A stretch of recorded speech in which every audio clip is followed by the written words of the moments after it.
બગદાણા બબાલને કારણે મામલો ગરમાયો છે। ગઈકાલે આપણે જોયું કે જયરાજ આહિરની જે છે ધરપકડ કરવામાં આવી, એસઆઈટી દ્વારા ધરપકડ કરવામાં આવી। તે પછી પણ કોળી સમાજ હજુ ક્યાંક ને ક્યાંક એવું માને છે કે તેમને હજી યોગ્ય ન્યાય નથી મળ્યો અને તે માટે હવે એક મહિલા કોળી આગેવાન જે મેદાને આવ્યા છે ને તેમણે શું કહ્યું છે તેની વિગતે ચર્ચા કરીશું। નમસ્કાર, હું છું પ્રથમ મોદી, આપ જોઈ રહ્યા છો નિર્ભય ન્યૂઝ। બગદાણાની બબાલમાં આપણે જોયું કે હાલ રાજકારણ ગરમાયેલું છે અને તેમાં આપણે ગઈકાલે જોયું કે એસઆઈટી દ્વારા જે છે જયરાજ આહિરને પૂછપરછ માટે બોલાવવામાં આવ્યા અને પૂછપરછ બાદ જયરાજ આહિરની ધરપકડ કરવામાં આવી, જેમાં કોળી સમાજના લોકો અને આગેવાનો અત્યારે ખૂબ જ સંતોષ અનુભવી રહ્યા છે।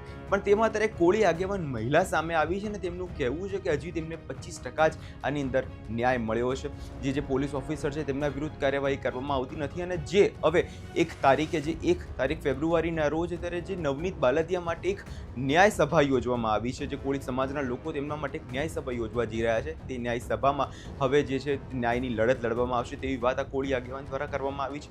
સાંભળીએ તે મહિલાનું આ વિષય લઈને વધુમાં શું કહેવું છે। મીટિંગમાં ઉપસ્થિત ભાઈઓ અને વડીલો, પહેલા હું તમને આમંત્રણ આપી દઉં।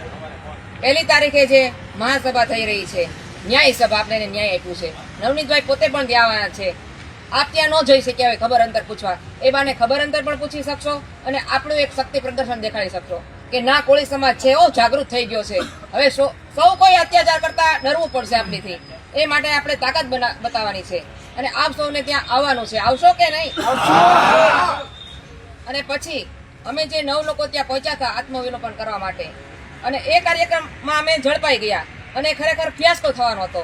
તેમાં એક મુન્નાભાઈ અને શૈલેષભાઈ કરીને હતા, તે ત્યાં પહોંચી ગયા, આત્મવિલોપનની કોશિશ કરી અને પોતે ધરપકડ ઓહરી।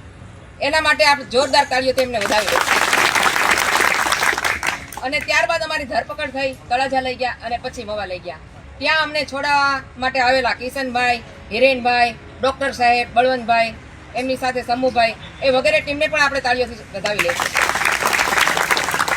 અને બીજું, આપ સૌ કોઈ જાણતા હશો, જ્યારે આપણા સમાજમાં નાની મોટી માથાકૂટ થતી હોય કે કંઈ પણ ગુનામાં જ્યારે પોલીસ સ્ટેશન આપણે લઈ જવામાં આવતા હોય ત્યારે આપણી સાથે કેવું વર્તન થાય છે, તુચ્છ વલણ સાવ। તો શું આપણે અત્યાચાર સહન કરવાનો નથી? કરવાનો। એટલા માટે ભેગું થવાનું છે અને જે 25% કામ થયું છે એને 100% પહોંચાડવાનું છે। પીઆઈ ડાંગર હોય, રેમાબા ઝાલા હોય, પટેલ સાહેબ હોય, જે કોઈ હોય, એક દાખલો બેસાડવાનો છે કે પોલીસ જો આમાં અન્યાય કરે અને આરોપીને છાવરવાનું કામ કરે છે તો એને પણ સહ આરોપી બનાવવામાં આવે। આપણી એક એવી માંગ હોવી જોઈએ અને આના માટે આપણે ભેગું થવાનું છે। તો આપ સૌને હું આમંત્રણ આપવા આવી છું। જય કોળી સમાજ। મીટિંગમાં ઉપસ્થિત ભાઈઓ અને વડીલો, પહેલા હું તમને આમંત્રણ આપી દઉં। 1 તારીખે જે મહાસભા થઈ રહી છે, ન્યાય સભા, આપણે ન્યાય આપ્યું છે। નવનીતભાઈ પોતે પણ ત્યાં આવ્યા છે। આપ ત્યાં ન જઈ શક્યા હોય ખબર અંતર પૂછવા, એ બાને ખબર અંતર પણ પૂછી શકશો અને આપણું એક શક્તિ પ્રદર્શન દેખાડી શકશો કે ના, કોળી સમાજ છે જાગૃત થઈ ગયો છે। હવે સૌ કોઈ અત્યાચાર કરતા ડરવું પડશે આપણીથી, એ માટે આપણે તાકાત બતાવવાની છે અને આપ સૌને ત્યાં આવવાનું છે। આવશો કે નહીં? અને પછી અમે જે 9 લોકો ત્યાં પહોંચ્યા હતા આત્મવિલોપન કરવા માટે, અને એ કાર્યક્રમમાં અમે ઝડપાઈ ગયા અને ખરેખર ફિયાસ્કો થવાનો હતો। તેમાં એક મુન્નાભાઈ અને શૈલેષભાઈ કરીને હતા, તે ત્યાં પહોંચી ગયા, આત્મવિલોપનની કોશિશ કરી અને પોતે ધરપકડ ઓહરી। એના માટે આપણે જોરદાર તાળીઓ તેમને વધાવી અને ત્યારબાદ અમારી ધરપકડ થઈ, તળાજા લઈ ગયા અને પછી મવા લઈ ગયા। ત્યાં અમને છોડાવવા માટે આવેલા કિશનભાઈ, હિરેનભાઈ, ડોક્ટર સાહેબ, બળવંતભાઈ, એમની સાથે સમૂહભાઈ, એ વગેરે ટીમને પણ આપણે તાળીઓથી વધાવી લઈશું। અને બીજું, આપ સૌ કોઈ જાણતા હશો, જ્યારે આપણા સમાજમાં નાની મોટી માથાકૂટ થતી હોય કે કંઈ પણ ગુનામાં જ્યારે પોલીસ સ્ટેશન આપણે લઈ જવામાં આવતા હોય ત્યારે આપણી સાથે કેવું વર્તન થાય છે, તુચ્છ વલણ સાવ। તો શું આપણે અત્યાચાર સહન કરવાનો નથી? કરવાનો। એટલા માટે ભેગું થવાનું છે અને જે 25% કામ થયું છે એને 100% પહોંચાડવાનું છે। પીઆઈ ડાંગર હોય, રેમાબા ઝાલા હોય, પટેલ સાહેબ હોય, જે કોઈ હોય, એક દાખલો બેસાડવાનો છે કે પોલીસ જો આમાં અન્યાય કરે અને આરોપીને છાવરવાનું કામ કરે છે તો એને પણ સહ આરોપી બનાવવામાં આવે। આપણી એક એવી માંગ હોવી જોઈએ અને આના માટે આપણે ભેગું થવાનું છે। તો આપ સૌને હું આમંત્રણ આપવા આવી છું। જય કોળી સમાજ। મહિલાનું સ્પષ્ટ કહેવું છે કે નવનીત બાલદિયાના ન્યાય માટે હવે કોળી સમાજ જે છે ચૂપ રહેવાનો નથી.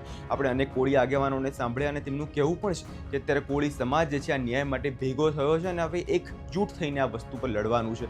એક આ જ મુદ્દો નહીં, અનેક મુદ્દાઓ છે જે કોળી સમાજના લોકો હવે એકજૂટ થઈને લડવા જઈ રહ્યા છે. આપણે અનેક લોકોને પણ સાંભળ્યા હતા કે કોળી સમાજના લોકો અત્યારે કહી રહ્યા છે કે અમને ન્યાય મળવામાં ભલે થોડું મોડું થયું હોય, પરંતુ હવે કોળી સમાજ જે છે જાગી ગયો છે અને આ વિષયમાં જે મુખ્ય આરોપી છે જે જયરાજ આહિર, તેની પર સખત કાર્યવાહી કરવામાં આવે તેવી માંગ અત્યારે કોળી સમાજના લોકો કરી રહ્યા છે. આ વિષયના લઈને તમારો શું અભિપ્રાય છે તેમને કમેન્ટ કરી ચોક્કસથી જણાવજો અને અમારી ચેનલ નિર્ભય ન્યૂઝને લાઇક, શેર અને સબસ્ક્રાઇબ કરવાનું ભૂલશો નહીં.